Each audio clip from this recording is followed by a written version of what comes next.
या ठिकाणी शुभेच्छा देणार. आज 1 ऑगस्ट साहित्यरत्न अण्णाभाऊ साठेंच्या जयंतीच्या आजचा दिवस. त्याचप्रमाणे लोकमान्य टिळक यांची पुण्यतिथी असा हा कार्यक्रम 1 ऑगस्ट आला की नेहमी आपल्याला सगळ्यांच्या स्मरणात राहतो. लोकशाहीर अण्णाभाऊ साठे यांनी स्वातंत्र्य लढ्याच्या काळामध्ये आपल्या शायरीच्या माध्यमातून अनेक क्रांतिकारांना अनेक प्रेरणा दिली.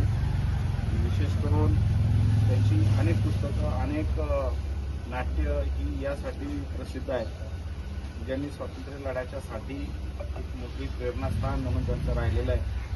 फकीरा म्हणून त्यांचं पुस्तक अत्यंत जीवपात केलेलं पात्र फार गाजलेलं आहे. अशा या क्रांतिकाराचा जयंतीचा सोहळा आहे. यांनी नेहमी आपल्याला सगळ्यांना सांगितलं की ही पृथ्वी शेषनागाच्या फण्यावर नाही, तर शेतकऱ्याच्या, श्रमिकांच्या आणि कष्टकऱ्यांच्या तळहातावरती त्या ठिकाणी आहे. एक केवढा मोठा विचार हा या साहित्यरत्नाचा राहिलेला आहे. आणि म्हणूनच आज आपल्या सगळ्यांच्या साक्षीनं, आपल्या सगळ्यांच्या उपस्थितीनं लोकशाहीरांचा या ठिकाणी जयंतीचा सोहळा संपन्न होतोय.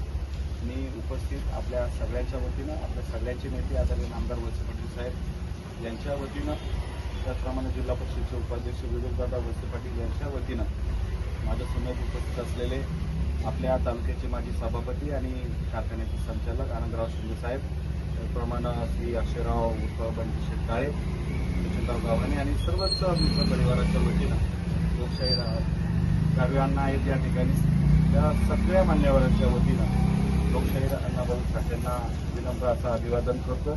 त्यांच्या विचारांचा वारसा आपण सगळ्यांनी चांगल्या पद्धतीनं चालवावा आणि खऱ्या अर्थानं आपला समाज साक्षरतेच्या बाबतीत पुढे गेला पाहिजे. समाज व्यवस्थेमध्ये सगळे खांद्याला खांदा लावून पुढे आले पाहिजे आणि ही लोकशाही सगळ्यांनी चांगल्या पद्धतीनं टिकवण्याच्या दृष्टीने चांगलं काम केलं पाहिजे. आज जरी छोट्या स्वरूपात कार्यक्रम जरी असला तर मी आता पुढच्या वर्षी तुम्हाला एक गोष्ट सांगतो.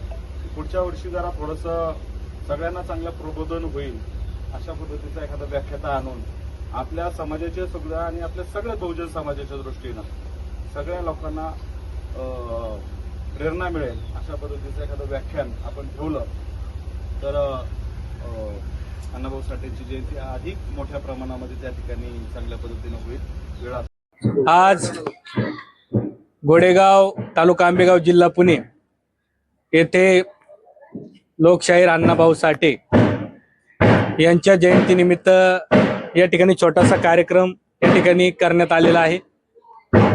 मान्यवर आलेले आहेत. काही मान्यवर यायला थोडा उशीर लागेल आणि खऱ्या अर्थानं अण्णाभाऊ साठेंचं कार्य या ठिकाणी खूप मोठं आहे. संयुक्त राष्ट्राच्या चळवळीमध्ये मोठा हात त्यांचा होता आणि खऱ्या अर्थाने त्यांनी लेखणीच्या जोरावर खूप मोठं काम असं केलं. या ठिकाणी फकीरा असेल, वारण्याचा वाघ असेल, वैजयंता असेल, माळावरचं भूत असे खूप असे कादंबऱ्या त्यांनी लिहिल्या आणि या ठिकाणी खऱ्या अर्थाने अण्णाभाऊ साठेंनी